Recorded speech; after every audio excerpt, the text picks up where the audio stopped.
Pose with the bands. Pose with the pose with the pose with the bands. Pose with the pose with the pose with the bands. Pose with the bands. Pose with the bands. Pose with the pose with the pose with the bands.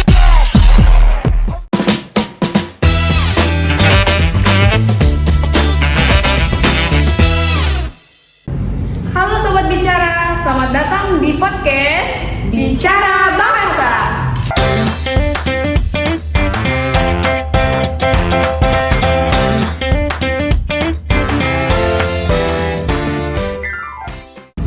Di sini kita akan membahas tentang kesalahan berbahasa yang sering banget kejadian nih teman-teman. Nah, Desita, kamu pernah dengar nggak sih orang yang ngomong, itu efeknya nggak efisien ya? Ya, aku sering dengar. Harusnya efeknya tidak efektif nggak sih? Iya, betul sekali. Nah, itulah salah satu kesalahan yang akan kita bahas pada hari ini. Nah, Sobat Bicara, hari ini kita kedatangan tamu-tamu kita. Ada tamu kita yang tidak kalah luar biasa, ada Dina Putrision. Hai. Yang tidak kalah kece, ada Teresia. Halo. Yang tidak kalah keren, ada Bernike. Halo. Yang semangatnya luar biasa, ada Nikita. Oke, langsung aja kita mulai ya. Kita mulai dari narasumber yang pertama, ada Dina. Dina, kesalahan kosakata apa sih yang paling sering terjadi? Banyak sih, tapi salah satunya yang sering banget adalah penggunaan kata nyata dan realitas. Contohnya gimana tuh, Din? Misalnya orang bilang itu adalah suatu realitas yang nyata, padahal kata realitas itu sendiri sudah berarti kenyataan, jadi nggak perlu ditambah kata nyata lagi. Oh, jadi harusnya itu adalah sebuah realitas gitu aja ya? Betul. Contoh lainnya, banyak yang bilang prinsip dasar, padahal kata prinsip sudah berarti dasar, jadi cukup kata prinsip saja. Wah, ternyata sering sekali ya kita menggunakan kata-kata yang berlebihan tanpa kita sadari. Ya benar, kita sering menggunakan kata itu untuk kelihatan cerdas, padahal jadi kelihatan salah ya? Benar. Jadi yang penting adalah memilih kata yang tepat dan tidak berlebihan. Oke, sekarang kita ke Teresia. Ter, kenapa sih kita sering keliru pakai kata asing gitu? Menurutku sih karena kita sering nyontek dari bahasa Inggris ya, terus kita nggak tahu juga apa padanannya. Contohnya orang bilang reject, padahal kita kan bisa ngomong ditolak.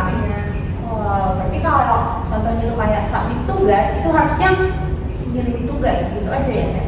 Ya. Tapi orang kan merasa lebih keren kalau pakai bahasa Inggris, padahal kan kita kan punya kosakata sendiri. Itu sih.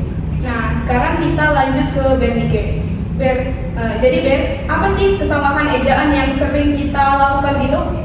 Jadi kesalahan penulisan yang sering terjadi itu contohnya salah tulis huruf kapital. Contohnya itu kalimat saya tinggal di Medan. Biasanya M-nya itu harus huruf besar kan, tapi banyak di antara kita menggunakan M-nya pakai huruf kecil.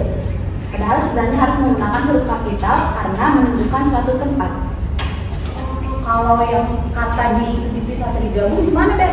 Nah itu juga sering sih terjadi kesalahan. Sebenarnya kalau misalnya di sekolah itu berperan sebagai kata depan, jadi harus dipisah dengan kata sekolah. Sedangkan kalau contohnya dibaca itu harus digabung karena merupakan kata kerja. Nah, betul sekali. Ini nih yang masih sering kita salah dalam penggunaannya. Sekarang kita tanya kita teman-teman. Ini kita, kenapa sih masih banyak orang yang menggunakan kalimat yang terlalu bertele-tele? Karena belum paham cara bikin kalimat efektif. Contohnya itu, saya adalah seorang mahasiswa yang sedang kuliah di Universitas A. Nah, harusnya gimana tuh? Seharusnya cukup saya mahasiswa Universitas A. Jadi lebih jelas dan lebih singkat.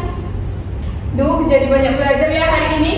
Iya Cynthia, makasih banyak ya buat para tamu yang sudah berbagi pengetahuan buat kita semua. Ada Dina, Teresia, Bernika, dan Amma.